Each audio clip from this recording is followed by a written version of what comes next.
नमस्कार दोस्तों, स्वागत है आप सभी का इंडिया के लार्जेस्ट लर्निंग प्लेटफॉर्म अनअकैडमी पर। अगर आप लोगों ने चैनल को सब्सक्राइब नहीं किया राजस्थान 360 चैनल को, तो इस चैनल को सब्सक्राइब जरूर कर लें। इस चैनल पर आपको राजस्थान के जितने भी एग्जाम्स होते हैं उन सभी से रिलेटेड जो है क्लासेज यहाँ पर अवेलेबल होती है। रेगुलर क्लासेज के बारे में बात करूँ तो रोजाना शाम को 9 बजे आपको यहाँ पर ये क्लास अवेलेबल होती है। अनअकैडमी से जुड़ने के लिए आपको क्या करना होगा, सबसे पहले प्ले स्टोर में जाकर अनअकैडमी के लर्निंग ऐप को इंस्टॉल करना है, अपने आप को रजिस्टर्ड करना है अपने रजिस्टर्ड मोबाइल नंबर से और अपने गोल को सेलेक्ट करना है। आपका गोल जैसा राजस्थान एग्जाम की प्रिपरेशन कर रहे हैं तो आपका गोल आरपीएससी। बेनिफिट्स आपको क्या मिलते हैं, रेगुलर लाइव क्लासेज अवेलेबल है, उन लाइव क्लासेज में अपने डाउट्स जो है आप एजुकेटर के साथ में क्लियर कर सकते हैं। गोल्स में पार्टिसिपेट करके अपने आंसर्स को दे सकते हैं। सारे के सारे कोर्सेज जो अवेलेबल है वो स्ट्रक्चर्ड कोर्स है, मतलब कि कंप्लीट सिलेबस अनअकैडमी की टीम के द्वारा आपको यहाँ पर करवाया जाता है। टाइम टू टाइम अपने आप को इवैल्यूएट कर सकें, इसलिए यहाँ पर अनलिमिटेड एक्सेस यहाँ पर आपको मिलता है, लाइव टेस्ट एंड क्विजेज और अनलिमिटेड एक्सेस, मतलब कि जितने भी एजुकेटर्स हैं और जितने भी कोर्सेज हैं उन सभी कोर्सेज को एजुकेटर्स को आप अनलिमिटेड टाइम के लिए एक्सेस कर सकते हैं। प्लस वो फ्री कोर्स की अगर मैं यहाँ पर बात करें तो प्लस कोर्स में जहाँ आपको complete syllabus, unlimited practice test, unlimited PDF notes और regular doubt clearing sessions available हैं, वही ये सारी चीज़ें आपको फ्री में अवेलेबल नहीं हो पाती हैं। और इंडिया के टॉप एजुकेटर्स आपको यहाँ पर अवेलेबल है होते हैं। साथ ही आप जो स्टूडेंट यहाँ पर सिविल सर्विसेज की प्रिपरेशन कर रहे हैं उनको अलग से आंसर राइटिंग की प्रैक्टिस व मेंटरशिप गाइडेंस प्रोग्राम प्रोवाइड होती है। जो सब्सक्रिप्शन नहीं ले सकते हैं उनके लिए अनअकैडमी यहाँ पर प्रोवाइड करवाता है आपको स्कॉलरशिप टेस्ट। उस स्कॉलरशिप टेस्ट में आप 100% स्कॉलरशिप प्राप्त कर सकते हैं फर्स्ट रैंक को लाकर। सेकंड व थर्ड रैंकर को 50% और 4 से 25 रैंकर को जो है यहाँ पर 25% स्कॉलरशिप अवेलेबल होती है। 12 महीने का सब्सक्रिप्शन 2 महीने के लिए फ्री और 24 महीने का जो हमारा सब्सक्रिप्शन है, 24 महीने का जो सब्सक्रिप्शन है वो 3 महीने के लिए फ्री है, मतलब कि वैलिडिटी जो है उसकी 27 महीने की।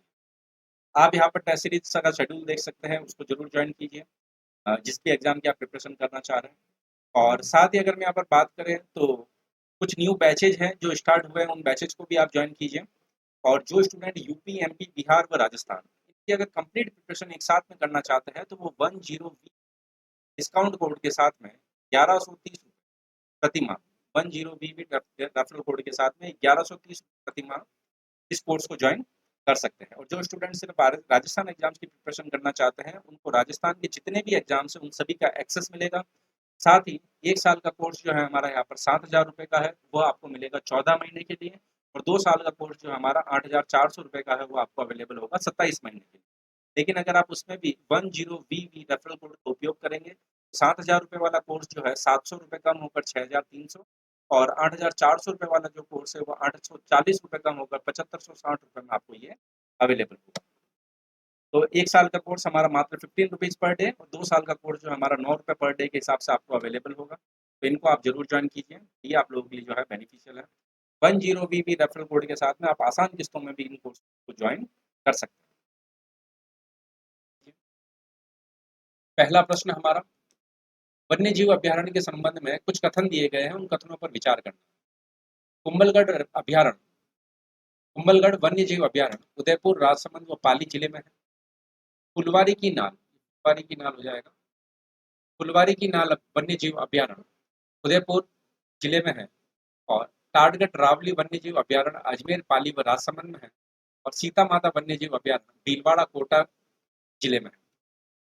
कौन सा स्टेटमेंट यहाँ पर सही है ये आप लोगों को बताना है।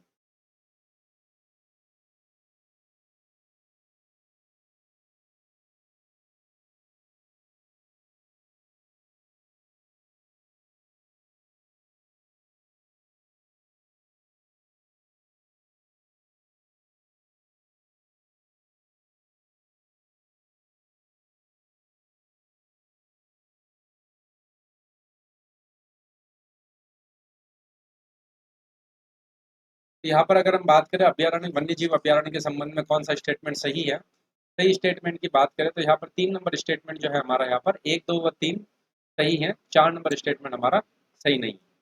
सी जो है हमारा यहाँ पर सही आंसर होगा। विश्व जैव विविधता दिवस कब मनाया जाता है, तो इनमें से वे कौन सा दिन है जब विश्व जैव विविधता दिवस मनाया जाता है।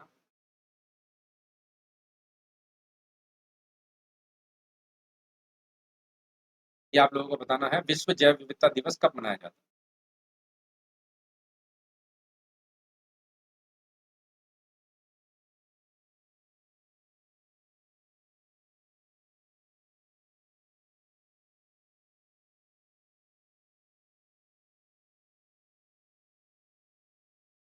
विश्व जैव विविधता दिवस की अगर मैं यहाँ पे बात करूँ तो ये 22 मई को मनाया जाता है। बिल्कुल डी जो आंसर दे रहे हैं, आप सभी सही आंसर दे रहे हैं। 22 मई वर्ल्ड बायोडाइवर्सिटी।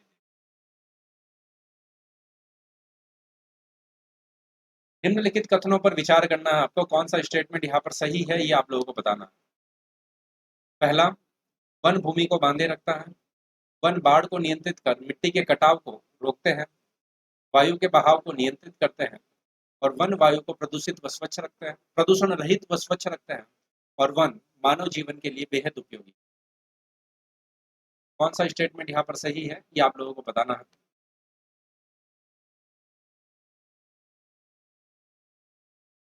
सही स्टेटमेंट की बात करूँ तो ये सारे स्टेटमेंट सही है, बिल्कुल 4 नंबर ऑप्शन या डी जो आंसर दे रहे हैं वो एकदम सही आंसर दे रहे हैं। सरकार द्वारा पहली वन नीति का अनुमोदन कब किया। यहाँ पर सरकार के द्वारा पहली वन नीति का अनुमोदन कब किया जाता है। सितंबर 2011 में, अगस्त 2010 में, मार्च 2011 में और फरवरी 2010 में।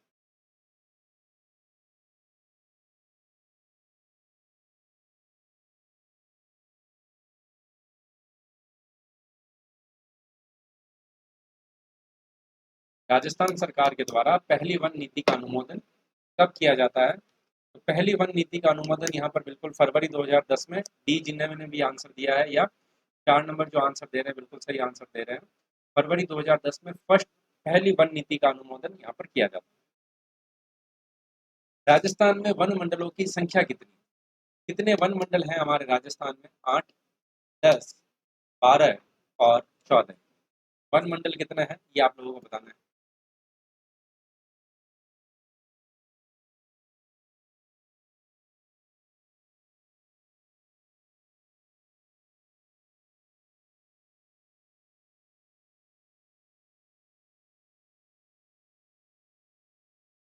हमारे राजस्थान में कुल वन मंडलों की संख्या जो है आप लोगों से पूछी जा रही है।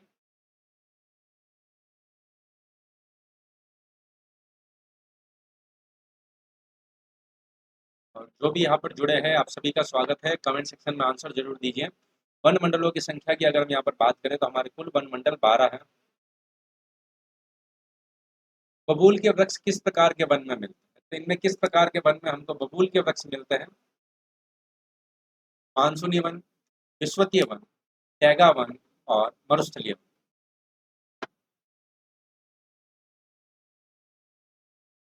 बबूल के वृक्ष किस प्रकार के वन में मिलते हैं ये आप लोगों को बताना है।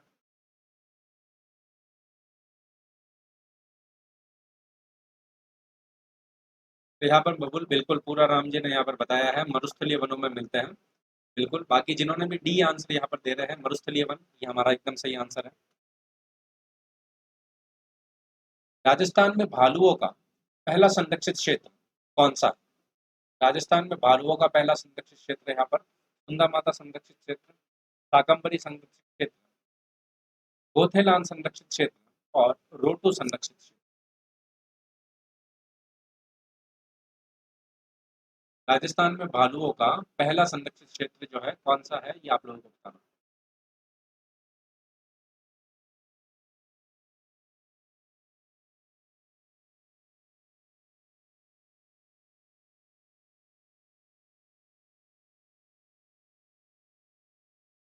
भालुओं के लिए पहला संरक्षित क्षेत्र इनमें से कौन सा है।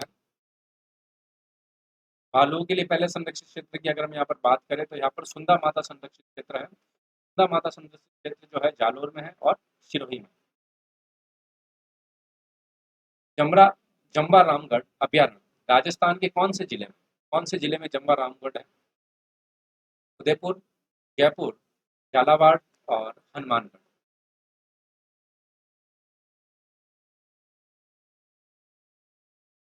राजस्थान का वो कौन सा जिला है जहाँ पर जम्बा रामगढ़ अभ्यारण्य स्थित है।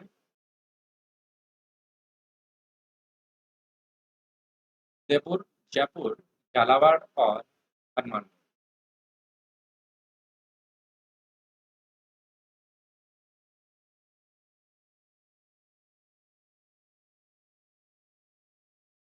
जम्बा रामगढ़ अभ्यारण्य की अगर मैं बात करूँ तो ये आपके जयपुर जिले में है।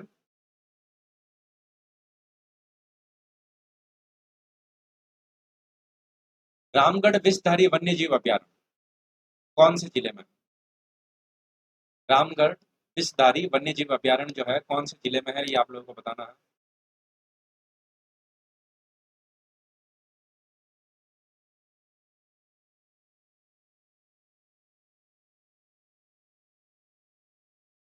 कमेंट सेक्शन में आंसर जरूर दीजिए।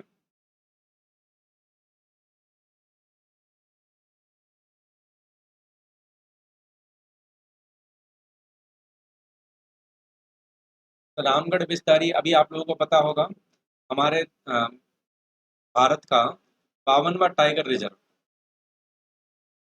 भी जो है ये बन गया है। ये भी आप जरूर ध्यान रखिए। तो अगर आप लोगों से ये पूछ लिया जाए हमारे भारत में कितने टाइगर रिजर्व हैं, तो आप ये बता पाएंगे आसानी से 52, 52, 52 टाइगर रिजर्व है। और 52वां कौन सा बनाया गया है यहाँ पर? रामगढ़ विषधारी वन्य जीव अभयारण्य, जो हमारे राज्य राजस्थान में। और ये पूछा जा रहा है राजस्थान के कौन से जिले में है, तो बिल्कुल बूंदी, जिन्होंने भी आंसर दिया है बूंदी, वो हमारा सही आंसर है। टॉडगढ़ रावली वन्य जीव अभयारण्य राजस्थान के निम्नलिखित में से किस क्षेत्र में? टॉडगढ़ रावली बताना है आपको कौन से क्षेत्र में है। अजमेर, जयपुर व सीकर, अजमेर, जयपुर व पाली, अजमेर, पाली व राजसमंद, अजमेर, उदयपुर व सिरोही। टॉडगढ़ रावली के बारे में बताना है आपको।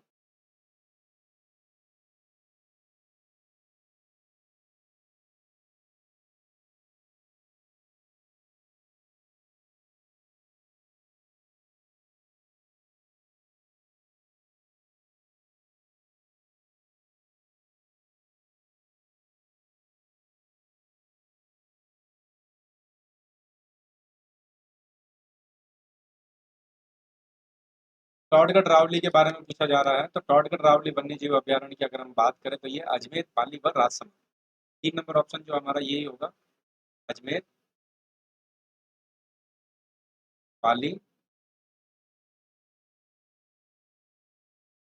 राजसमंद। राजस्थान के लोगों का प्रमुख व्यवसाय क्या है?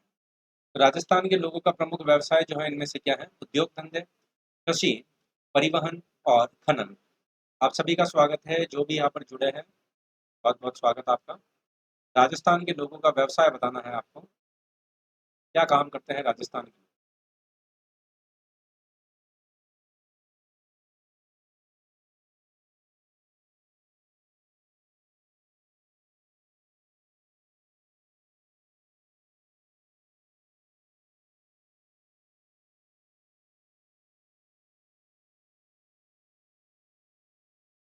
राजस्थान के लोगों के प्रमुख व्यवसाय के बारे में अगर हम बात करें तो बिल्कुल बी जो आंसर दे रहे हैं, राजस्थान का प्रमुख व्यवसाय जो है हमारा कृषि, एग्रीकल्चर। राजस्थान की जनसंख्या का कितना प्रतिशत अपनी आजीविका के लिए कृषि और उसकी सहायक गतिविधियों पर निर्भर है? कृषि एवं उसकी सहायक गतिविधियों पर निर्भर करता है। 52%, 62%, 72% और 68%। तो कितना प्रतिशत क्षेत्रफल जो है यहाँ पर, क्षेत्र जो है, ये कितनी प्रतिशत जनसंख्या राजस्थान की तो कृषि व उसके सहायक कार्य गतिविधियों पर निर्भर करती है, ये आप लोगों को बताना है।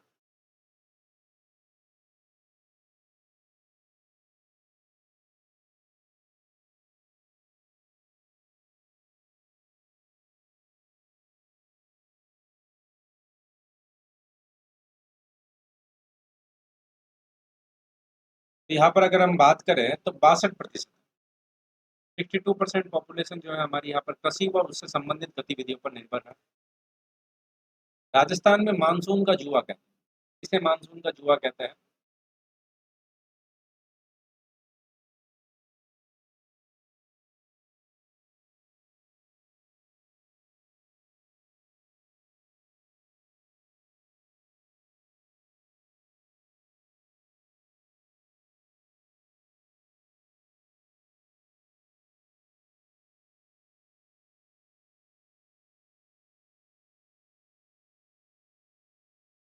राजस्थान में हो या भारत में भी हमारे मानसून का जुआ कृषि को ही कहते हैं। बी हमारा यहाँ पर सही आंसर होगा। कौन सी तिलहन की फसल राजस्थान में खरीफ के मौसम में उत्पादित नहीं की जाती? इनमें से वे कौन सी फसल है जो यहाँ पर खरीफ के मौसम में जो है यहाँ पर उत्पादित नहीं की जाती है?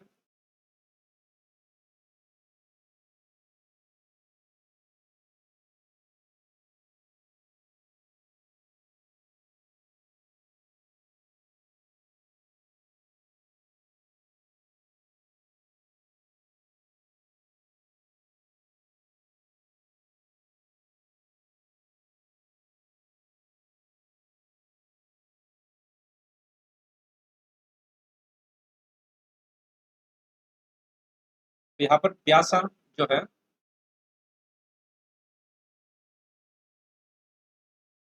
नेक्स्ट क्वेश्चन, केंद्रीय शुष्क अनुसंधान संस्थान, क्वेश्चन नंबर, बिल्कुल क्वेश्चन नंबर लगा देंगे आपके। केंद्रीय शुष्क अनुसंधान संस्थान काजरी, central arid zone research institute, ये कहाँ पर है? CAZRI, ए जो है एक्स्ट्रा है, CAZRI किस जगह पर स्थित है, ये आप लोगों को बताना।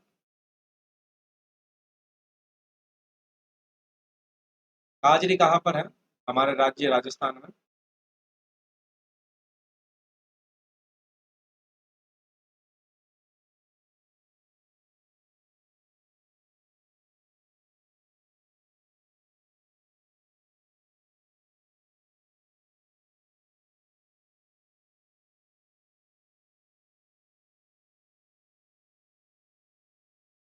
काजरी जो है जोधपुर में है, बिल्कुल सही आंसर दे रहे हैं। जोधपुर, जितने भी आंसर दिया है, एक नंबर या ए, जोधपुर सही है। केंद्रीय शुष्क अनुसंधान संस्थान का गठन कब किया, इसका निर्माण कब किया जाता है, ये भी बता दीजिए।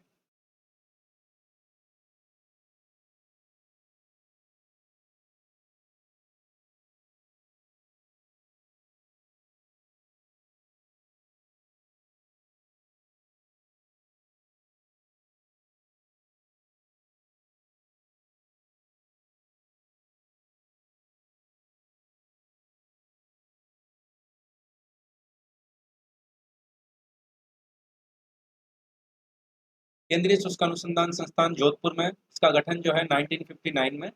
सी जो है हमारा यहाँ पर सही आंसर होगा, 1959। काजरी का पूरा नाम क्या है, ये आपको बताना है। Central agriculture zone research institute, central auto zonal research institute, central arid zone research institute और central arid zonal research institute.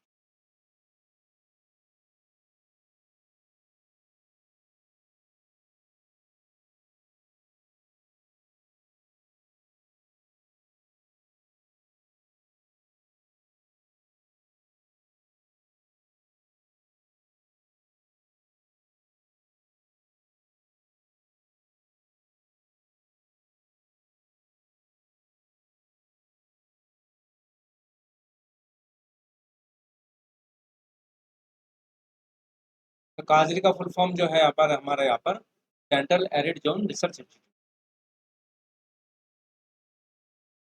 राष्ट्रीय अनुसंधान केंद्र सेवर में है, आप लोगों को पता है, सेवर भरतपुर में है। और इनकी जो है स्थापना कब होती है, ये पूछा गया है। 1993 में, 2003 में, 2004 में और 2007।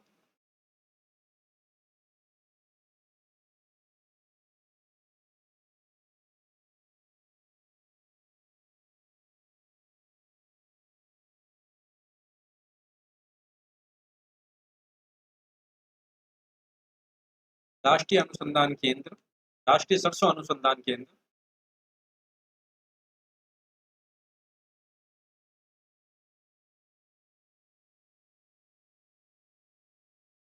तो उसकी अगर हम बात करें तो यहाँ पर बिल्कुल 1993, अक्टूबर 1993 सही बता रहे हैं आप। राज्य में वर्षों के, मतलब कि जो वर्षा के दिनों में औसत संख्या कितनी, मतलब एक साल में औसत कितने दिन की वर्षा होती है हमारे राज्य राजस्थान में? 31 दिन, 27 दिन, 28 दिन और 29 दिन। हमारे राज्य राजस्थान में औसत वर्षा की संख्या जो है कितनी है?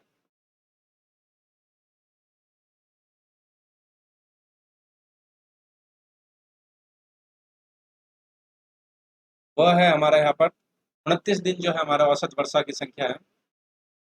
दिनों की संख्या 29 दिन। भारतीय कृषि अनुसंधान परिषद, Indian council of agriculture research, ICAR द्वारा राजस्थान में राष्ट्रीय स्तर के अनुसंधान केंद्र स्थापित किए गए। तो राजस्थान में राष्ट्रीय स्तर के अनुसंधान केंद्र इनमें से किस जगह पर स्थापित किए गए हैं, ये आप लोगों को बताना है। अभी हमने एक के बारे में बात करी है, आमेर, बीचवाल, पस्सी, मांगरोल, दुर्गापुरा, शाहपुरा, डीबीजी और सेवर।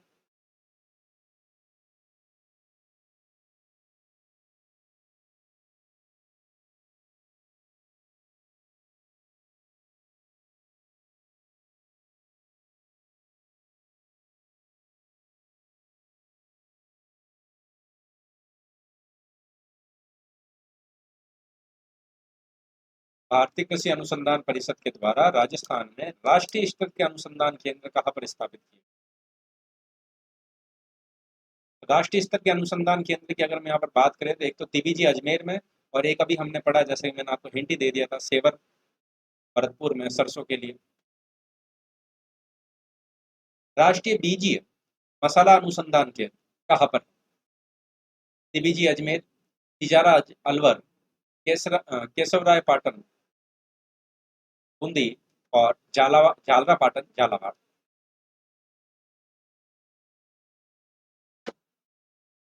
राष्ट्रीय बीजीय मसाला अनुसंधान केंद्र।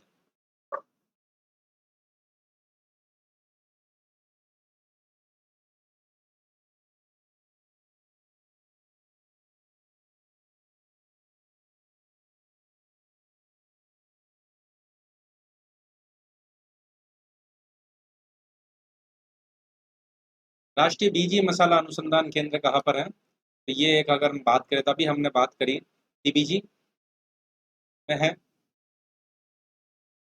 राजस्थान के किस क्षेत्र में केंद्रीय शुष्क क्षेत्र शोध संस्थान के द्वारा आर्थिक रूप से उपयोगी टूपों व साकों के मानकीकरण संरक्षण एवं संवर्धन तकनीकों पर प्रोजेक्ट जो है किया जा रहा है?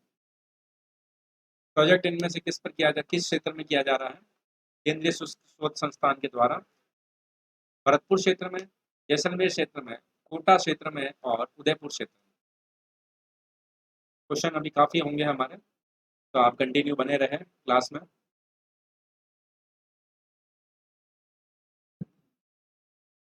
लेक्चर अगर आप लोगों को पसंद आए, इसको लाइक जरूर कीजिए, आप लोग शेयर जरूर कीजिए, चैनल को सब्सक्राइब जरूर कीजिए। तो यहाँ पर केंद्रीय शुष्क शोध संस्थान के द्वारा यहाँ पर रिसर्च जो किया जा रहा है वो जैसलमेर क्षेत्र, बिल्कुल बी जो आंसर दे रहे हैं जैसलमेर, सही आंसर।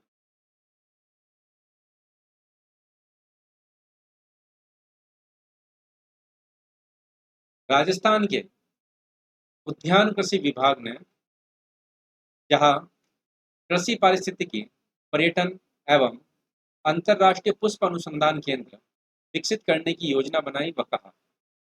माउंट आबू, जॉबनेर, पुष्कर और जयपुर। के लिए लेट्स क्रैक राजस्थान एग्जाम जो है टेलीग्राम चैनल है, वहाँ पर आपको अनअकैडमी का चैनल है। बाकी अनअकैडमी की लर्निंग ऐप पर आप मुझे मैसेज करके जो है बात कर सकते हैं।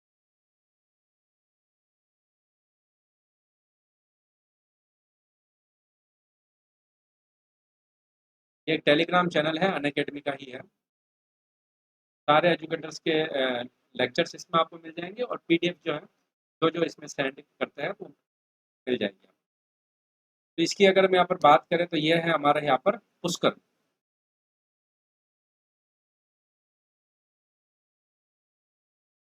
राजस्थान राज्य बीज निगम लिमिटेड की स्थापना राष्ट्रीय बीज योजना के तहत की गई थी। कौन से सन में की गई थी? राजस्थान राज्य बीज निगम लिमिटेड की स्थापना कौन सा राज्य सन में की जाती है? 1978 में, 1987 में, 2019 में और 2001।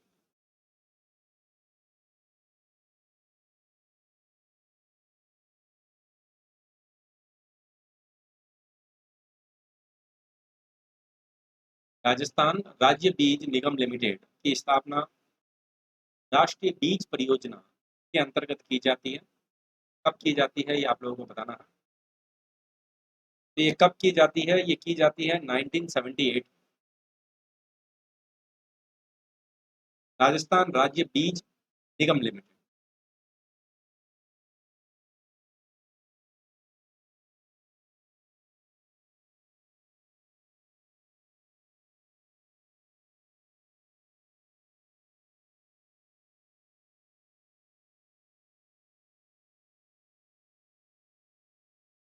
निम्नलिखित में से कौन सी फसलों का समूह नगद फसलों की श्रेणी में आता है? नगद फसलों की श्रेणी में यहाँ पर कौन से फसलों का समूह आता है, यह पूछा जा रहा है आपसे। कपास, गन्ना व रतनजोत, कपास, रतनजोत व ज्वार, कपास, तिलहन व गेहूं, मक्का, ज्वार व बाजरी। निम्नलिखित में से कौन सी फसलों का समूह नकद फसलों की श्रेणी के अंतर्गत आता है, ये आप लोगों को बताना है।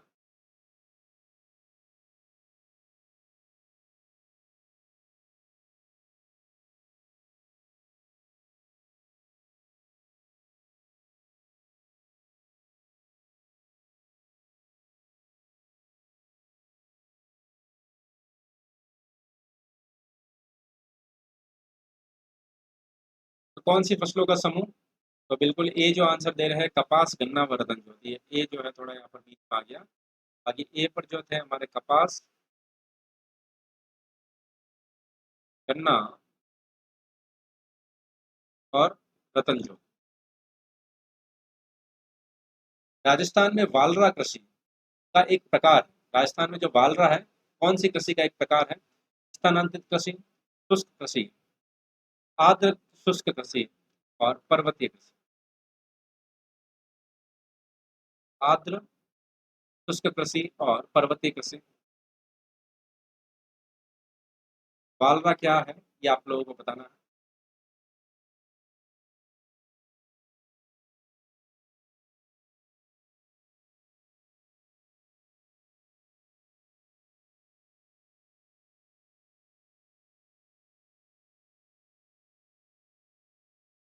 बिल्कुल यहाँ पर जो भी स्थानांतरित कृषि बोल रहे हैं वो सही आंसर दे रहे हैं। तो ये भी बता दें आप, राजस्थान के कौन से क्षेत्र में होती है, ये भी बता दें। राजस्थान के किस जिले में जूमिंग प्रणाली वालरा या वालेरा चलायमान कृषि या स्थानांतरित कृषि होती है, कौन से जिले में, ये बता दें आप। डूंगरपुर, उदयपुर, बांसवाड़ा और उपरोक्त तीन।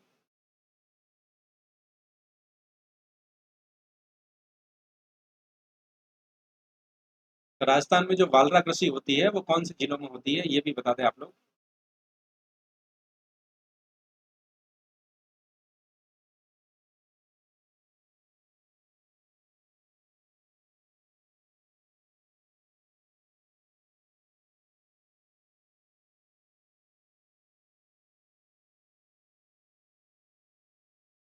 तो वालरा कृषि जो राजस्थान में होती है बिल्कुल सभी जिलों में, ये जो तीन ऑप्शन दे रखे थे यहाँ पर, डूंगरपुर, उदयपुर व बांसवाड़ा,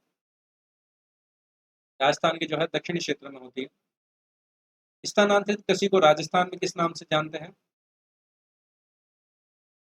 जो हमारी स्थानांतरित कृषि है, शिफ्टिंग कल्टीवेशन।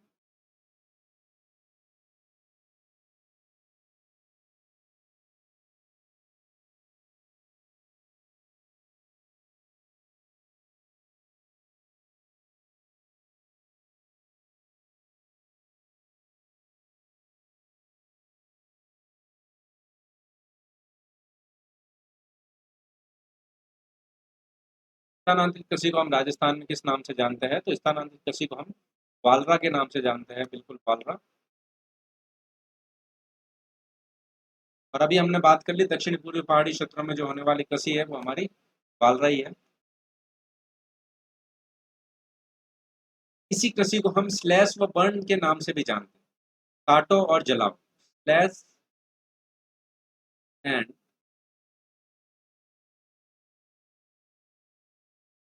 काटो और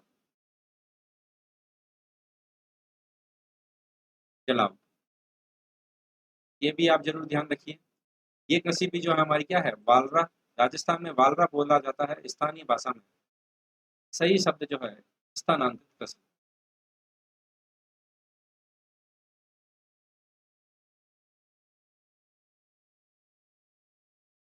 अगला प्रश्न, राजस्थान भारत का सरसों का राज्य क्यों कहलाता है? तो राजस्थान भारत का यहाँ पर सरसों का राज्य क्यों कहलाता है, ये बताया पूछा गया है आपसे। क्योंकि सरसों के उत्पादन में राष्ट्रीय स्तर पर पहला स्थान है। सरसों की खपत में राष्ट्रीय स्तर पर पहला स्थान है।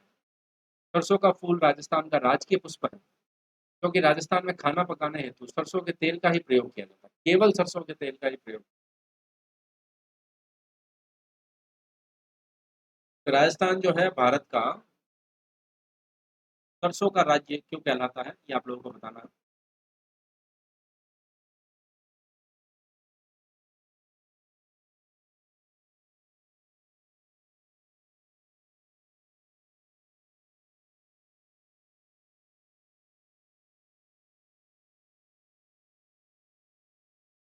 बिल्कुल यहाँ पर ए जो भी आंसर दे रहे हैं एकदम सही आंसर दे रहे हैं, क्योंकि राजस्थान जो है सरसों के उत्पादन में राष्ट्रीय स्तर पर पहले स्थान पर।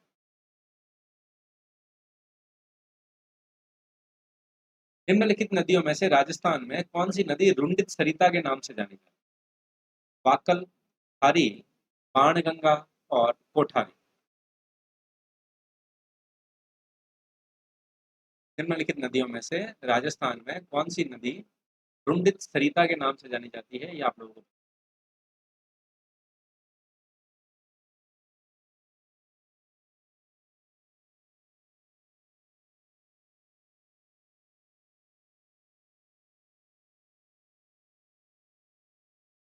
रुंडित सरिता के नाम से जानी जाने वाली नदी जो है यहाँ पर बाणगंगा नदी, सी हमारा जो है सही आंसर होगा।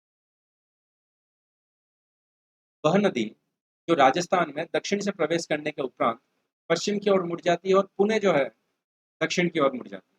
देखिए दक्षिण से प्रवेश करती है, फिर पश्चिम की ओर मुड़ जाती है और पुनः दक्षिण की ओर मुड़ जाती है, तो वो कौन सी नदी है? माही, काली सिंध, चंबल और लूनी।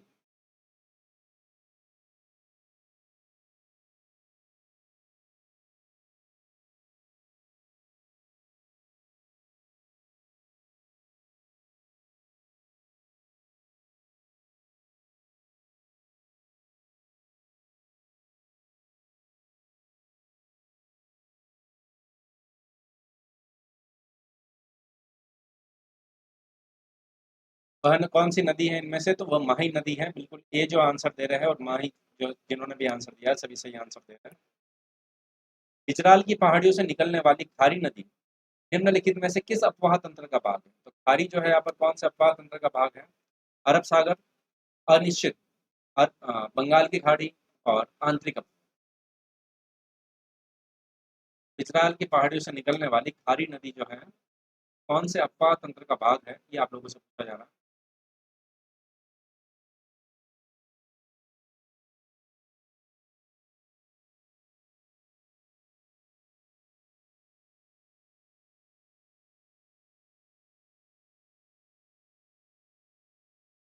इजरायल की पहाड़ियों से निकलने वाली खारी नदी जो है हमारी यहाँ पर कौन सी अपवाह तंत्र का भाग है? तो ये बंगाल की खाड़ी अपवाह तंत्र का भाग है। बिल्कुल ए जिन्होंने भी आंसर दिया सही आंसर है।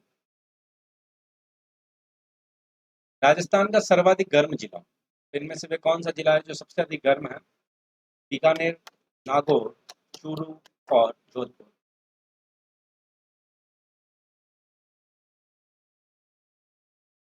राजस्थान का सर्वाधिक गर्म जिला जो है इनमें से कौन सा है?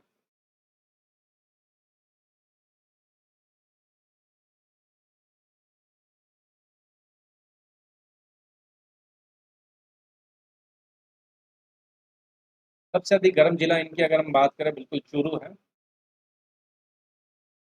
तो हमारा यहाँ पर चूरू सही आंसर होगा। लू के संदर्भ में कौन सा स्टेटमेंट जो है सही नहीं है? सही नहीं है जो पूछा गया है आप लोगों से। ग्रीष्म ऋतु में प्रचंड शुष्क व गर्म हवा है, ये थार के मरुस्थल में चलती है, इनकी गति सामान्य 70 से 80 किलोमीटर प्रति घंटा होती है और यह स्थायी पवन।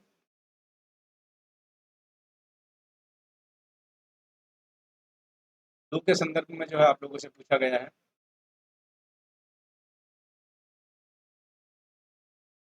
तो लू के संबंध में अगर हम बात करें तो ये एक स्थायी पवन नहीं है, यह एक स्थानीय पवन। लू,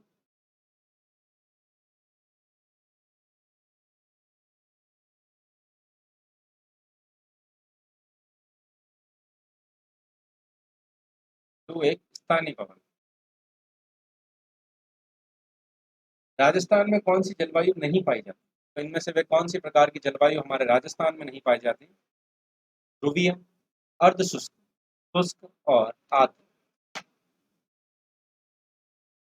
एकदम आसानी से बता पाएंगे आप लोग यहाँ पर।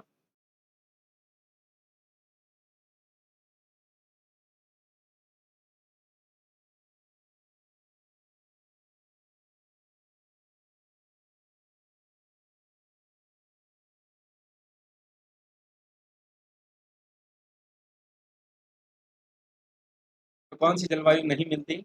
जलवायु नहीं मिलती हमको यहाँ पर, ध्रुवीय जलवायु नहीं मिलती, बाकी सारी प्रकार की जलवायु हमको।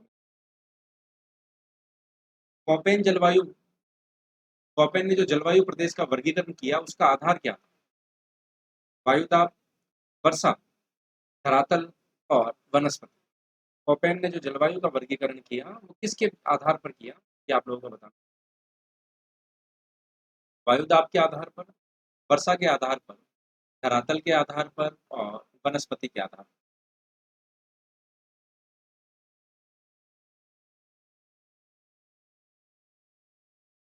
तो कोपेन के जलवायु प्रदेश के वर्गीकरण का आधार जो है इनमें से कौन सा है?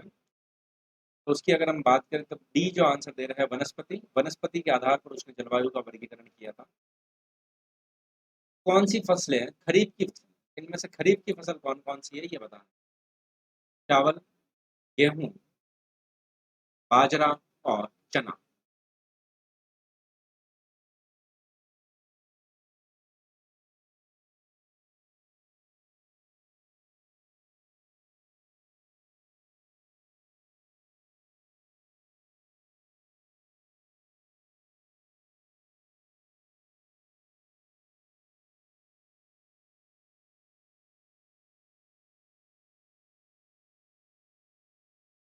कौन सी फसल इसमें से खरीफ की फसल है ये आप लोगों को बताना है। 3 नंबर हमारा यहाँ पर सही आंसर हो जाएगा, चावल है और बाजरा।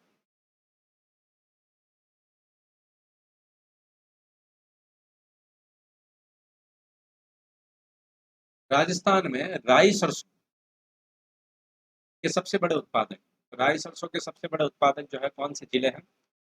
कोटा, जयपुर और धौलपुर, अजमेर, पाली व दौसा, टोंक, बूंदी व जालौर, अलवर, भरतपुर व श्रीगंगानगर।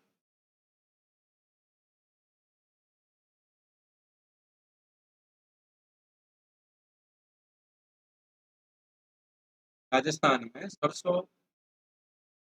और राई में सबसे बड़े उत्पादक जिले को जो है कौन से है? हम आसानी से आंसर दे सकते हैं इसका।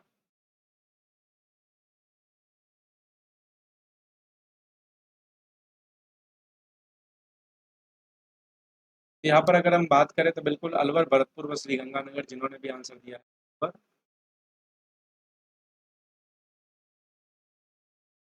भरतपुर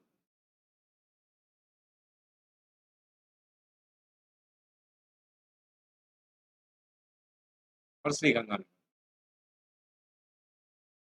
इनमें से किस जिले में चावल का उत्पादन होता है? राजस्थान के वे कौन से जिले हैं जहाँ पर चावल का उत्पादन होता है ये आप लोगों को बताना है। भीलवाड़ा, टोंक, बूंदी और धौलपुर। सभी को गुड इवनिंग, सभी का स्वागत है यहाँ पर क्लास में जितने भी आप लोग जुड़े। चावल इनमें से कौन सी जगह पर उत्पादित होता है ये आप लोगों को बताना।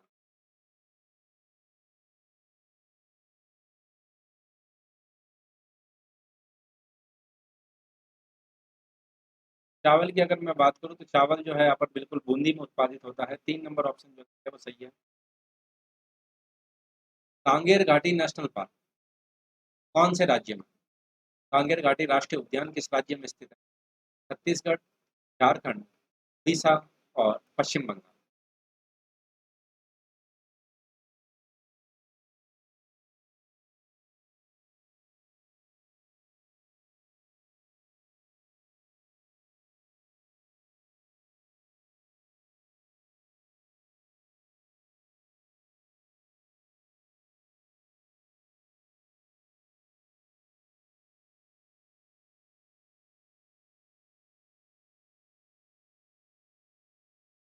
कांगेर घाटी नेशनल पार्क की अगर हम बात करें बिल्कुल छत्तीसगढ़ जो आंसर दे रहे हैं वो एकदम सही आंसर दे रहे हैं। छत्तीसगढ़ में है हमारा कांगेर घाटी नेशनल पार्क। राजस्थान में सोयाबीन के प्रमुख उत्पादक जिले, वे कौन से जिले हैं जो सोयाबीन के प्रमुख उत्पादक जिले हैं? जयपुर व दौसा, कोटा, बारा व झालावाड़, डूंगरपुर व बांसवाड़ा, करौली व धौलपुर। सोयाबीन के उत्पादक प्रमुख उत्पादक जिले जो है इनमें से कौन सा है ये आप लोगों को बताना।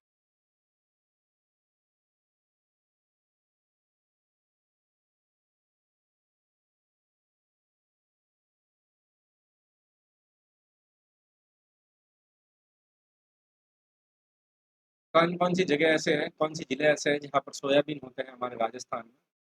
सोयाबीन की अगर मैं बात करूँ तो वो होता है कोटा, बारां व झालावाड़। ये आप जो आंसर दे रहे हैं,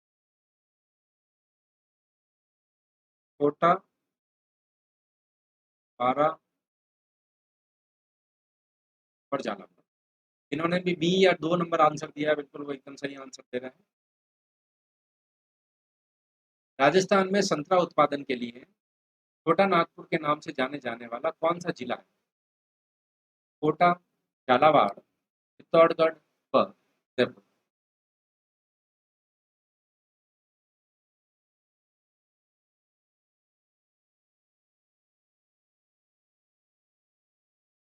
राजस्थान में संतरा उत्पादन के लिए छोटा नागपुर के नाम से जाने जाने वाला जिला कौन सा?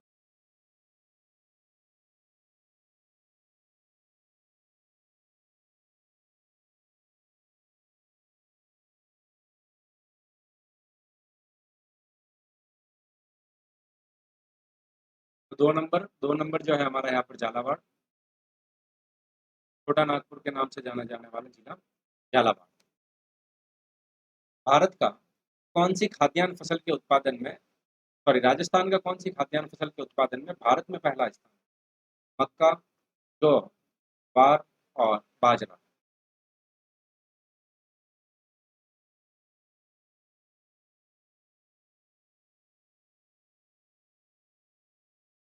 राजस्थान की कौन सी खाद्यान्न फसल के उत्पादन में भारत में, राजस्थान का जो है कौन सी खाद्यान्न फसल के उत्पादन में हमारे देश में पहला स्थान है?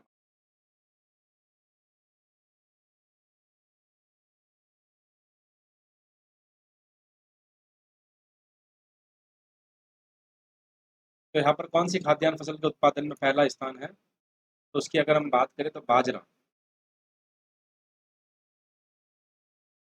बाजरा के उत्पादन में पहला स्थान है। निम्नलिखित में से कौन सा राज्य बाजरा के उत्पादन में पहले स्थान पर है? तो वो हमारा राज्य राजस्थान ही हो जाएगा। 4 नंबर ऑप्शन राजस्थान। सिंधु की कौन सी सहायक नदी मानसरोवर झील से निकलती है? सिंधु नदी की वह कौन सी सहायक नदी है जो मानसरोवर झील से निकलती है? ब्यास नदी, झेलम नदी, सतलज नदी और रावी नदी।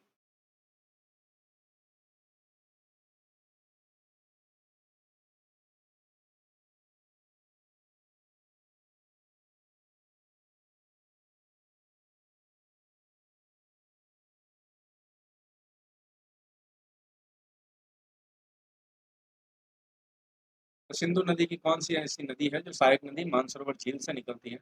तो मानसरोवर झील से निकलने वाली सतलज नदी ही हमारा यहाँ पर सही आंसर होगा। पुष्कर घाटी से निकलने के पश्चात लूनी नदी कहाँ समाप्त हो जाती है? तो पुष्कर घाटी से लूनी नदी निकलती है, वो कहाँ पर समाप्त हो जाती है? साबरमती की सहायक नदी बनकर, कच्छ के रण में, अरब सागर में और माउंट आबू।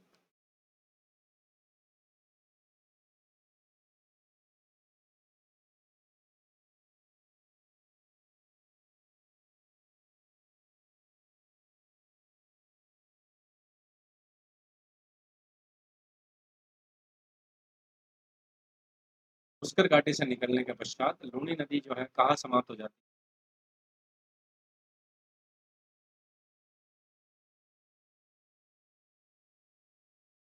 तो लूनी नदी यहाँ पर समाप्त हो जाती है कच्छ के रण में। बिल्कुल बी जो आंसर दे रहा है, कच्छ के रण में लूनी नदी समाप्त हो जाती है।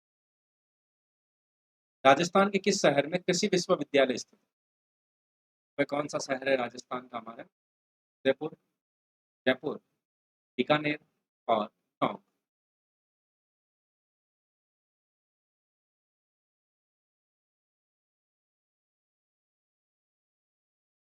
राजस्थान का वह कौन सा शहर है जहाँ पर कृषि विश्वविद्यालय स्थित है?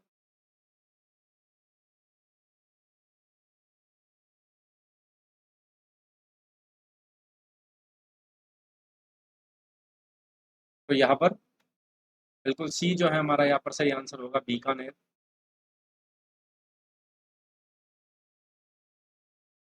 बागली बांध जालोर में जो बनाया गया है वो कौन सी नदी पर बनाया है?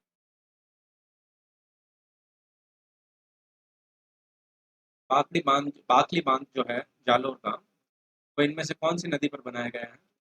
खारी पर, जवाई पर, बांदड़ी पर और सुक्ति।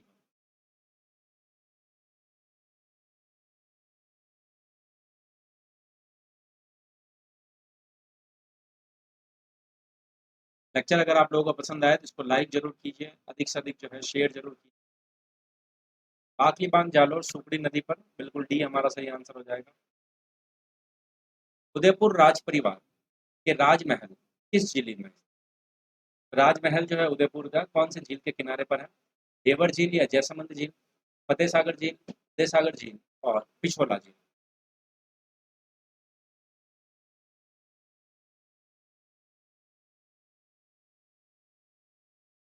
उदयपुर राज परिवार के राजमहल किस झील के किनारे स्थित है?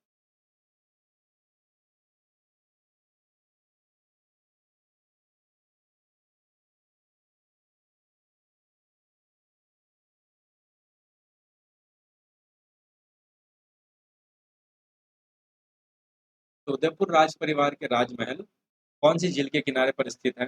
तो यहाँ पर अगर हम बात करें तो ये पिछोला झील के किनारे स्थित है, ना कि देवर झील। बिल्कुल डी जो आंसर दे रहे हैं वो हमारा एकदम सही आंसर दे रहे हैं। बजेड़ा, बजेड़ा आपने सुना होगा किसे कहते हैं? धान की एक फसल है, एक विशेष प्रकार का गोटा है, पान का खेत है और एक विवाह की रस्म है। बजेड़ा क्या है इनमें से, ये आप लोगों से पूछा गया है, या बजेड़ा किसे कहते हैं?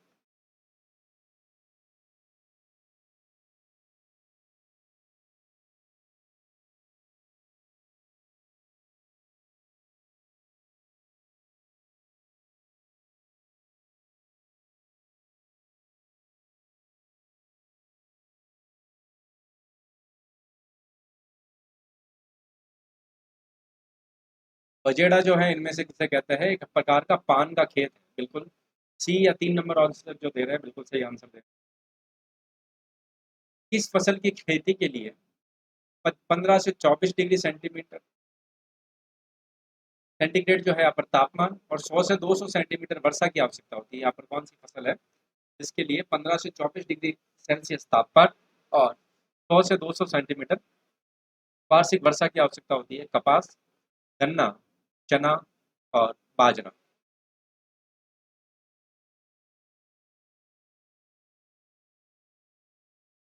तो इनमें से वह कौन सी फसल है जिसके लिए 100 से 200 सेंटीमीटर वार्षिक वर्षा की भी आवश्यकता होती है?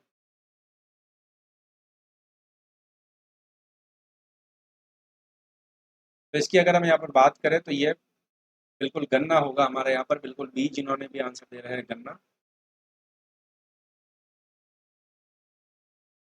राजस्थान का वह कौन सा जिला जो अधिकतम मात्रा में इसबगोल उत्पादन करता है? इसबगोल का उत्पादन सर्वाधिक कहाँ पर होता है? झालावाड़, जालोर, सिरोही और बूंदी।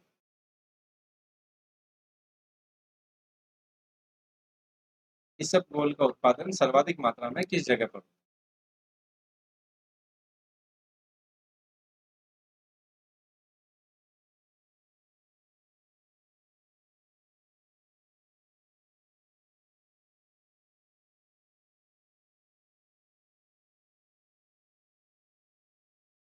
राजस्थान का वह कौन सा जिला है जो अधिकतम मात्रा में इस इसबगोल का उत्पादन करता है? तो इसबगोल का उत्पादन हमारे यहाँ पर जालोर में होता है, बी हमारा सही आंसर होगा। राजस्थान में अमेरिकन कपास उत्पादन होता है कौन से जिलों में जो है अमेरिकन कपास का उत्पादन होता है हमारे राजस्थान में?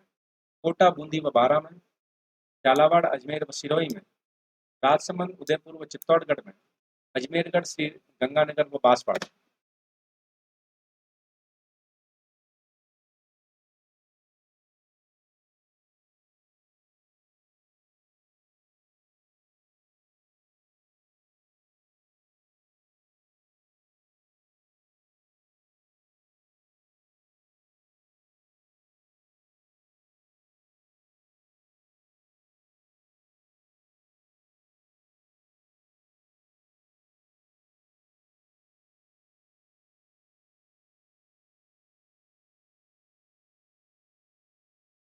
तो यहाँ पर अमेरिकन कपास का उत्पादन जो है कौन से जिलों में होता है? तो अमेरिकन कपास के उत्पादन की अगर मैं बात करूँ तो यह बिल्कुल 4 नंबर जो आंसर दिया आप सभी ने सही आंसर दे रहे हैं, हनुमानगढ़, श्री गंगानगर व बांसवाड़ा। अमेरिकन कपास हनुमानगढ़, श्री गंगानगर व बांसवाड़ा, 4 नंबर यही था हमारा। क्षेत्रफल की दृष्टि से भारत का विश्व में देशों में कौन सा स्थान है? क्षेत्रफल की दृष्टि से हमारे भारत का कौन सा स्थान है? पांचवा, छठा, सातवां व आठवां?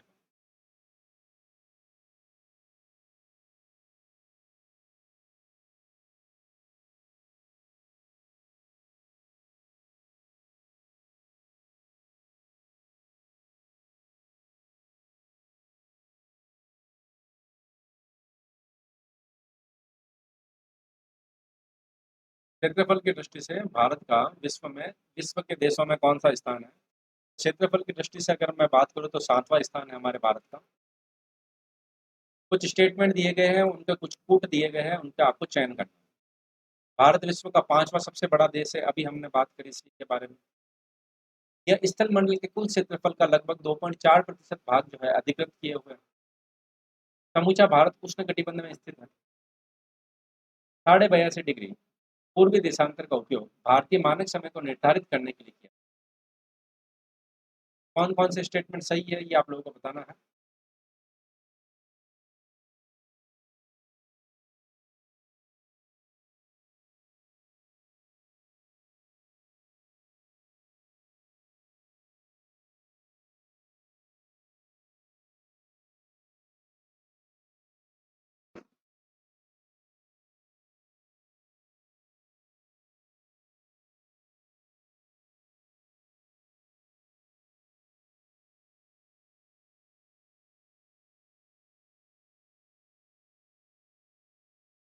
तो इसकी अगर हम बात करें तो यहाँ पर पांचवा देश नहीं होकर ये सातवां देश है, पहली बात तो। और समूचा भारत जो है हमारे उष्ण कटिबंध में नहीं है। वो कौन से कटिबंध में है? हमारा भारत जो है कर्क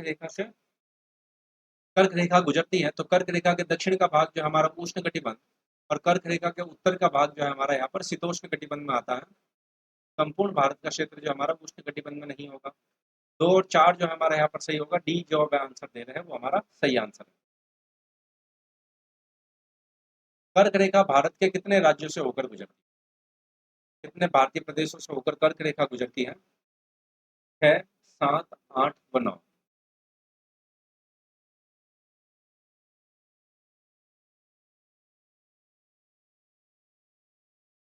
भारत के ऐसे कितने राज्य हैं जहां से कर्क रेखा गुजरती है?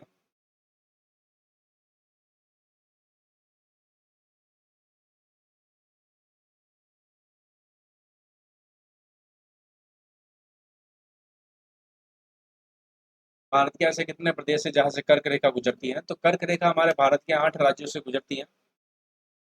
कि अगर हम बात करें कौन कौन से हैं, तो गुजरात, राजस्थान, बस थोड़ा ही प्रश्न और है, मध्य प्रदेश,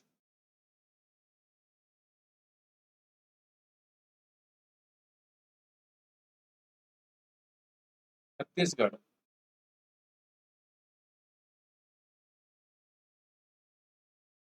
झारखंड,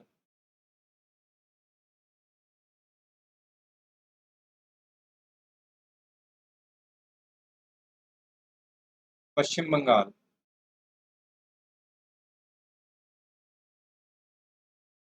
त्रिपुरा और मिजोरम। ये 8 राज्यों से हमारी कर्क रेखा जो है होकर गुजरती है। कैसे भी करके आप याद रख सकते हैं, लेकिन अगर आप जो है सीक्वेंस में याद रखें तो अच्छा है। ये जो हमने जो सीक्वेंस बताई है, ये मैंने आपको बताई है पश्चिम से पूर्व।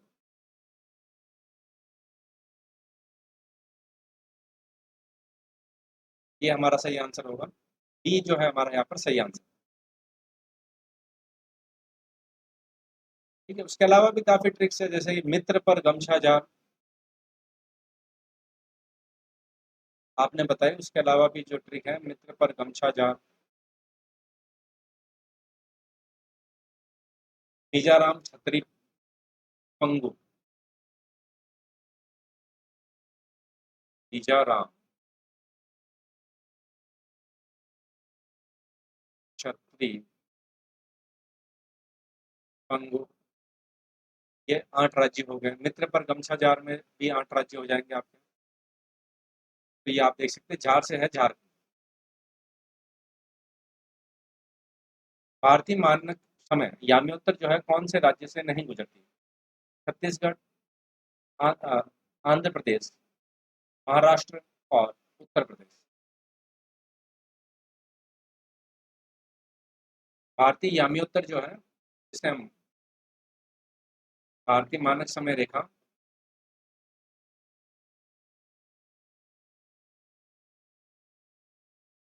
Indian standard time.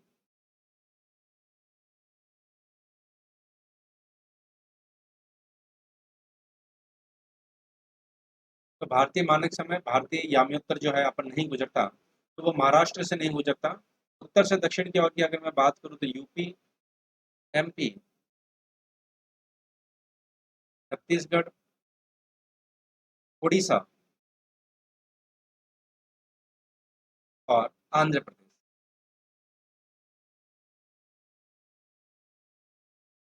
Chhattisgarh, Orissa व आंध्र प्रदेश, तो ये पांच जो है हमारा यहाँ पर सही आंसर होगा। ये जो है हमारा उत्तर से दक्षिण की ओर, तो महाराष्ट्र इसमें नहीं आता। भारत का सुदूर दक्षिणतम बिंदु कौन सा है? तो इनमें से भारत का सुदूर दक्षिणतम बिंदु कौन सा है? कन्याकुमारी पर है, रामेश्वरम पर है, इंदिरा पॉइंट पर है और पॉइंट कॉलीमोर पर। टेक्स्ट की अगर हम यहाँ पर बात करें, रोजाना क्लास जो है, डेली क्लास की अगर मैं बात करूँ तो वो 9 बजे होती है।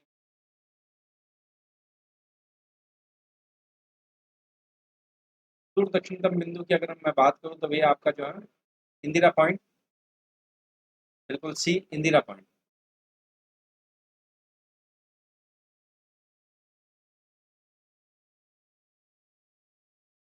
इंदिरा पॉइंट कहाँ पर है? ग्रेट निकोबार।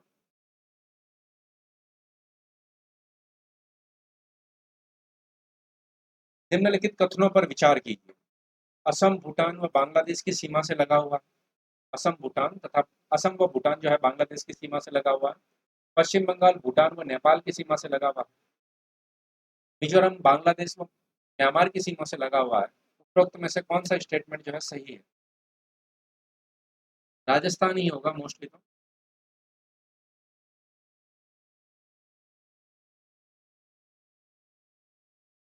असम जो है भूटान व बांग्लादेश की सीमा के साथ में लगा हुआ है क्या? दूसरा, पश्चिम बंगाल जो है भूटान व नेपाल की सीमा के साथ में सीमा साझा करता है क्या? मिजोरम जो है बांग्लादेश व म्यांमार की सीमा के साथ में सही की सीमाओं से लगा हुआ है क्या? तो स्टेटमेंट की अगर हम यहाँ पर बात करें तो तीनों स्टेटमेंट हमारे यहाँ पर सही है। ए इज द राइट आंसर। अंतरराष्ट्रीय तिथि रेखा का निर्धारण कौन से वर्ष में किया जाता है? 1955, 1896, 1997 और 1884।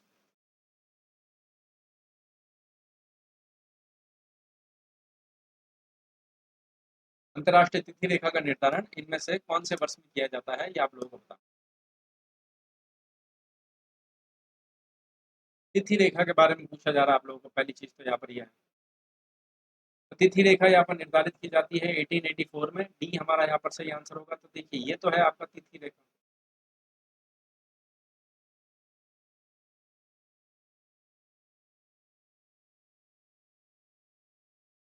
निम्नलिखित में से कौन एक वलित पर्वत है? तो इनमें से कौन सा पर्वत जो है एक वलित पर्वत है, ये आप लोगों को बताना है। नीलगिरी, हिमालय, सतपुड़ा और इनमें से कोई नहीं। वलित पर्वत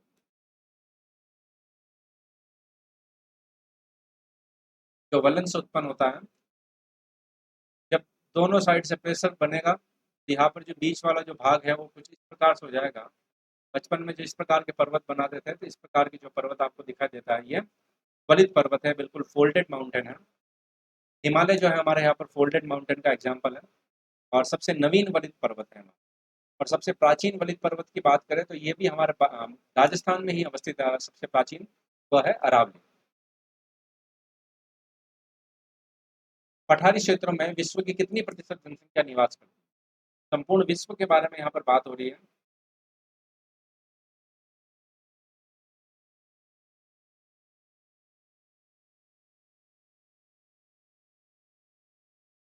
पठारी क्षेत्रों में विश्व की कितने प्रतिशत जनसंख्या निवास करती है?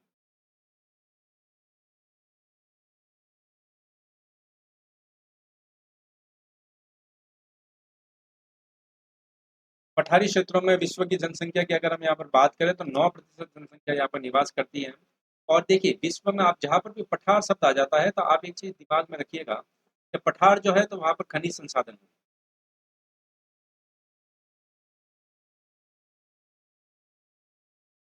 हमेशा दिमाग में बिठा लीजिए, जहाँ पर भी पठार होंगे वहाँ पर आपको जो है खनिज संसाधन मिलेंगे, चाहे वो किसी भी प्रकार के खनिज हो, कोई भी खनिज हो। भूकंपी भूकंप में धरातलीय तरंगे होती है, तो कौन सी तरंगे धरातलीय तरंगे कहलाती है? प्राथमिक तरंगे, गौण तरंगे, एल तरंगे और प्राथमिक व गौण तरंगे। ये आपके हो गया यहाँ पर primary waves, secondary wave, L तरंगे। बिल्कुल यहाँ पर सी हमारा सही आंसर होगा, एल तरंगे। जिन्होंने भी सी आंसर दिया है, तो धरातल पर जो तरंगे आती है इनको एल तरंगे या लव तरंगे भी कहते हैं।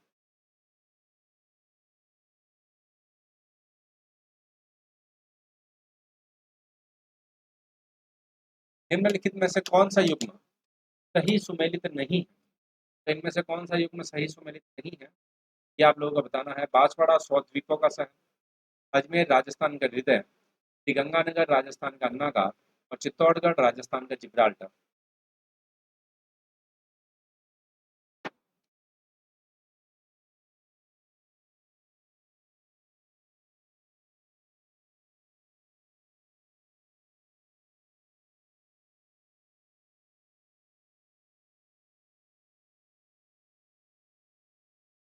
तो कौन सा युग्म जो है यहाँ पर सही सुमेलित नहीं है उसके बारे में पूछा गया है।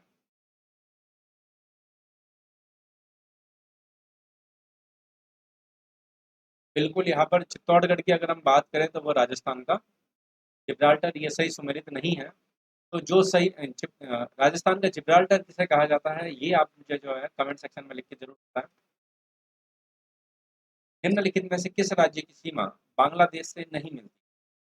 इनमें से वे कौन सा राज्य है जिसकी सीमा हमारे बांग्लादेश के साथ में नहीं मिलती? मेघालय, त्रिपुरा, मिजोरम और त्रिपुरा।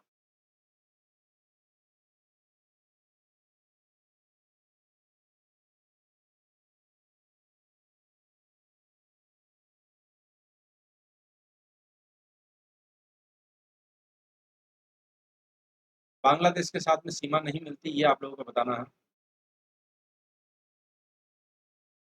तो बांग्लादेश के साथ में सीमा जो है अपन मिलती नहीं है, वह है मिजोरम की। ये जो है हमारा यहाँ पर सही आंसर होगा। भारत के किस प्रदेश की सीमाएं तीन देशों क्रमशः नेपाल, भूटान व चीन से मिलती है? वे भारत का कौन सा राज्य है? इस सीमा जो है अपन नेपाल से भी मिलती है, भूटान से भी मिलती है और चीन से भी मिलती है।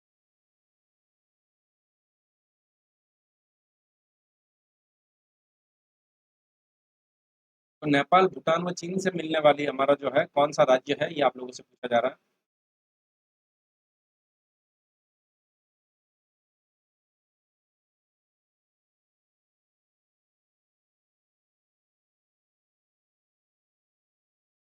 तो यहाँ पर सिक्किम की सीमा जो है अपन नेपाल, भूटान व चीन से तीनों से लगेगी। भारत में निम्नांकित राज्यों में से इसके तीन तरफ अंतर्राष्ट्रीय सीमा इनमें से वे कौन सा राज्य है जिसके तीन और अंतर्राष्ट्रीय सीमा है?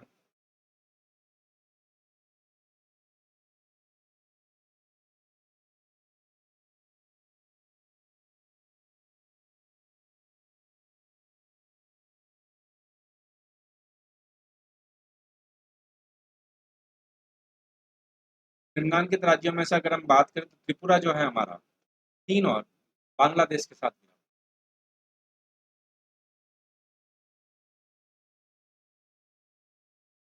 त्रिपुरा जो है हमारा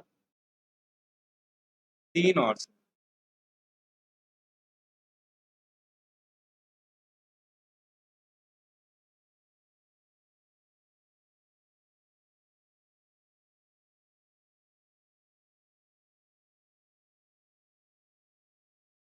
3 ओर से बांग्लादेश के साथ में ये जो है सीमा बनाता है।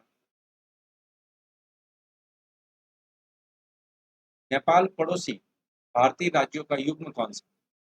तो नेपाल के पड़ोसी भारतीय राज्यों का युग्म पूछा गया आप लोगों से। सिक्किम व भूटान, सिक्किम व बिहार, असम व बिहार, उत्तर प्रदेश व हरियाणा।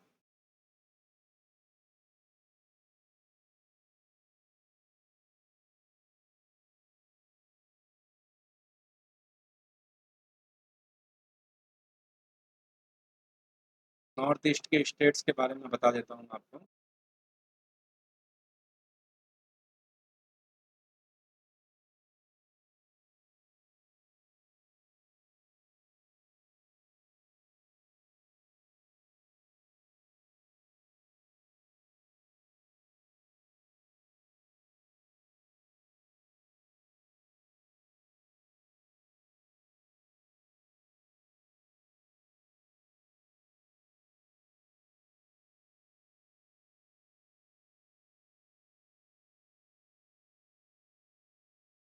कुछ इस प्रकार से हमको जो है भारत का हमारा मैप दिखेगा।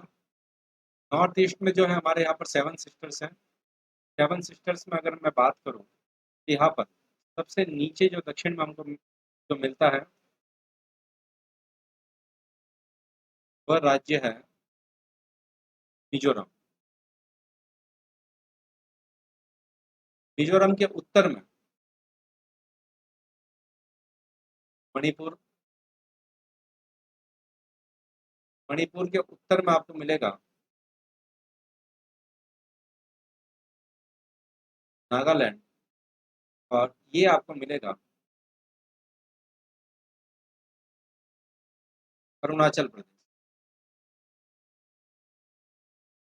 साथ ही ये यहाँ पर आपको जो मिलता है 3 ओर से बांग्लादेश के साथ में घिरा हुआ, ये हमारा मिलता है त्रिपुरा।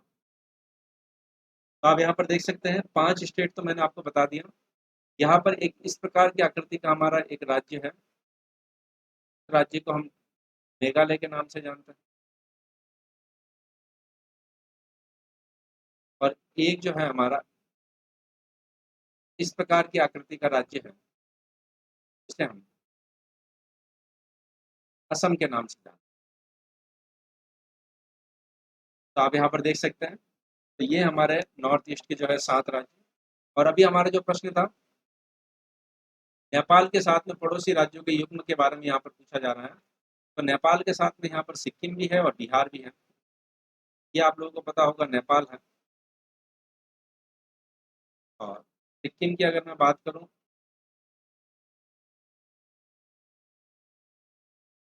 ये तो है सिक्किम। और नेपाल के दक्षिण में यहाँ पर है बिहार। सिक्किम और बिहार जो है दोनों सीमा साझा करते हैं हमारे नेपाल के साथ। पुडुचेरी क्षेत्र विभाजित पाया जाता है। कौन कौन से एनक्लेव में जो है, कौन कौन से टुकड़ों में हमारा पुडुचेरी क्षेत्र विभाजित है? तमिलनाडु, आंध्र प्रदेश व महाराष्ट्र, तमिलनाडु, कर्नाटक व केरल, तमिलनाडु, केरल व आंध्र प्रदेश, तमिलनाडु, कर्नाटक व गोवा।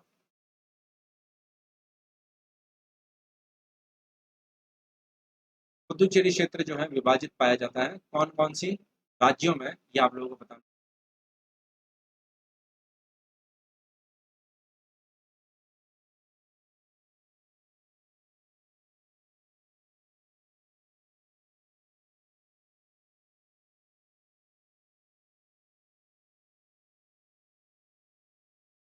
पुडुचेरी क्षेत्र विभाजित पाया जाता है, तो बिल्कुल यहाँ पर तमिलनाडु, केरल व आंध्र प्रदेश। थोड़ा सा अगर मैप में देखने का प्रयास करें हम,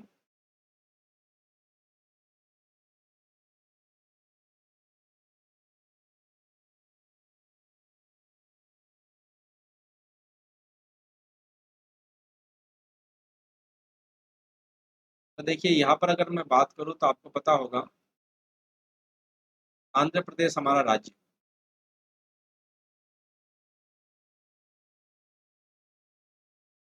तो देखिए यहाँ पर हमारा पुडुचेरी का जो एनक्लेव है वो 4 भागों में है। वह है, एक तो यनम। यनम आपको मिलेगा आंध्र प्रदेश में।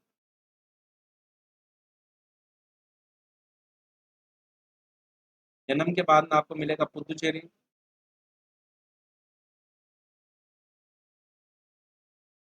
यहाँ पर आपको मिलेगा कराईकल। ये दोनों जो है आपके, ये है तमिलनाडु।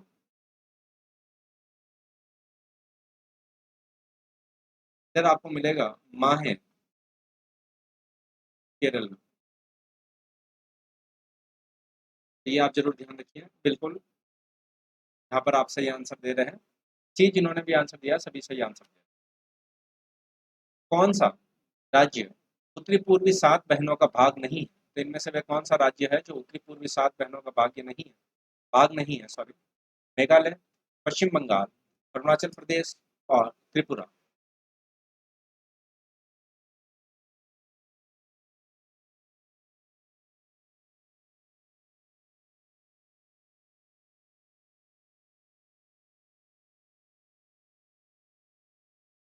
कौन सा राज्य उत्तर पूर्व की सात बहनों का भाग नहीं है?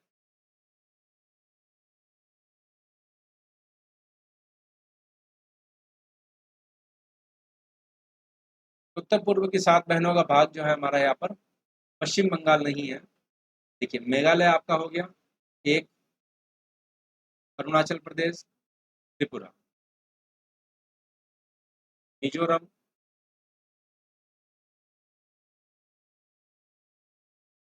मणिपुर,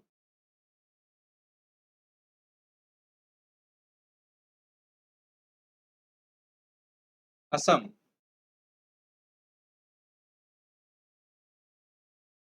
और नागालैंड। सात जो है हमारी सेवन सिस्टर्स, ये सेवन सिस्टर्स आप यहाँ पर देख सकते हैं। तो इस प्रश्न का सही आंसर तो पश्चिम बंगाल हो जाएगा। पश्चिम बंगाल जो है सेवन सिस्टर का पार्ट नहीं है। यहाँ पर जो है यूपी के साथ में सीमावर्ती राज्य कौन कौन से है ये पूछा जा रहा है। पंजाब, राजस्थान, छत्तीसगढ़ व झारखंड।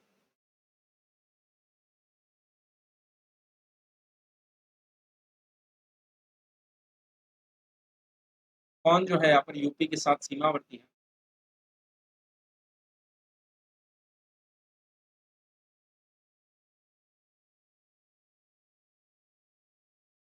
यूपी के साथ सीमावर्ती की अगर मैं बात करूँ तो पंजाब को हटा दीजिए आप।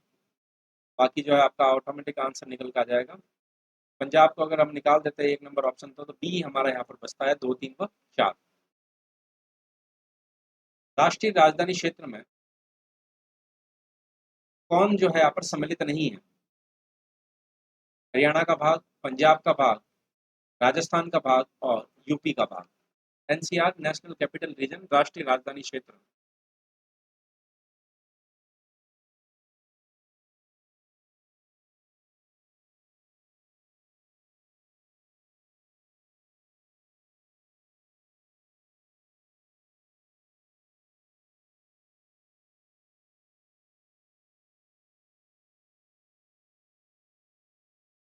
राष्ट्रीय राजधानी क्षेत्र में सम्मिलित नहीं है तो वह नेशनल कैपिटल रीजन में जो है पंजाब का भाग यहाँ पर शामिल नहीं।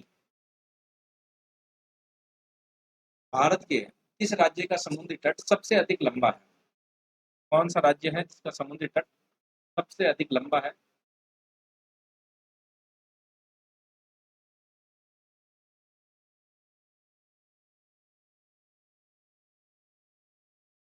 सबसे अधिक लंबा तट जो है हमारा गुजरात का है। ये आप जरूर ध्यान रखिए।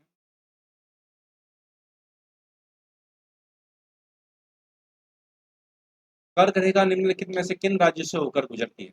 ये हमने बात कर ली थी। तो गुजरात से, राजस्थान से और झारखंड से। एक, दो और चार, जबकि ए हमारा यहाँ पर सही आंसर हो जाएगा।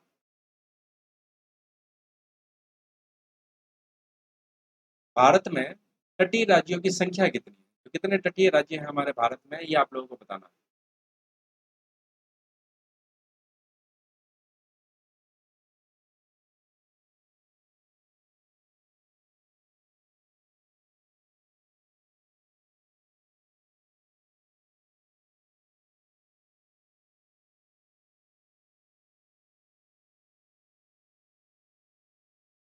तटीय राज्यों की संख्या पूछी जा रही है आप लोगों से।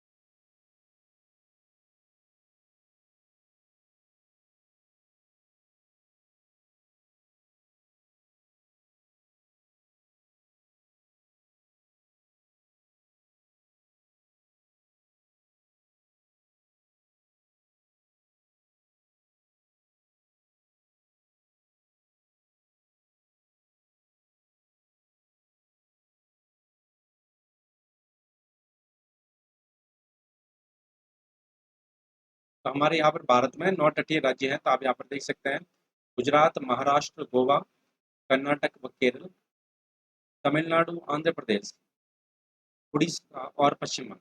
9 तटीय राज्य हमारे यहाँ पर। निम्नलिखित में से कौन सी फसल सफेद सोया के नाम से जानी जाती है? सफेद सोया के नाम से जानी जाने वाली फसल जो है इनमें से कौन सी है?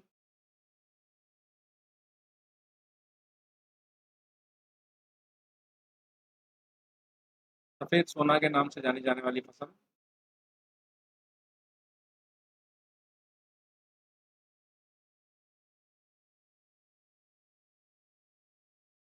कौन सी फसल सफेद सोया के नाम सोना के नाम से जानी जाती है? तो वह कपास है। 3 नंबर ऑप्शन जो हमारा सही होगा। राजस्थान में मिश्रित लाल व काली मिट्टी में सामान्यतः कौन सी फसलें उगाई जाती है?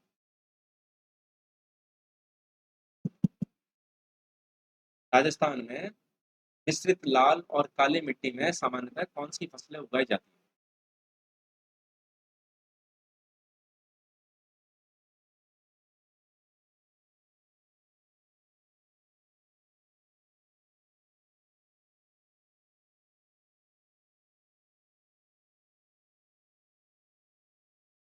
मिश्रित लाल व काली मिट्टी में हमारे यहाँ पर फसलें उगाई जाती हैं। कपास व मक्के की फसलें उगाई जाती हैं। राजस्थान की प्रमुख नकदी फसल, तो इनमें से कौन सी फसल है जो नकदी फसल है राजस्थान की?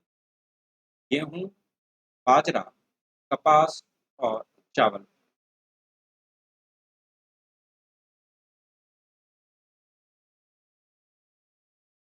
राजस्थान की प्रमुख नकदी की फसल जो है इनमें से कौन सी है?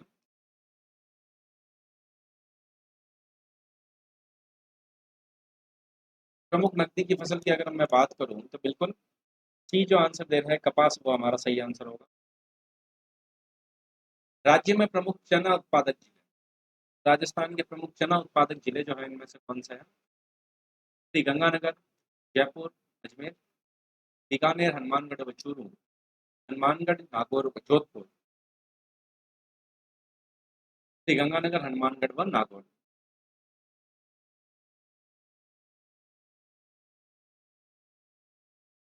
प्रमुख चना उत्पादक जिले की अगर मैं बात करूं तो यहाँ पर होंगे बीकानेर, हनुमानगढ़ व चूरू। तो उम्मीद करता हूँ आप लोगों को लेक्चर पसंद आया होगा। लेक्चर पसंद आया तो लाइक और शेयर जरूर कीजिए। आप मेरे रेफरल कोड के साथ में अनअकैडमी के किसी भी कोड में जो है कोर्स में जो है उपयोग में लेकर 10% डिस्काउंट प्राप्त कर सकते हैं। 10VV मेरा रेफरल कोड है। तो आपको फ्री स्पेशल क्लासेस भी मिलेगी, साथ ही 10% डिस्काउंट वाली क्लासेस भी आपको अवेलेबल होगी। तो thank you so much, thanks a lot, bye, take care. कल हम फिर मिलते हैं रात्रि में। Thank you so much, thanks a lot, bye, take care.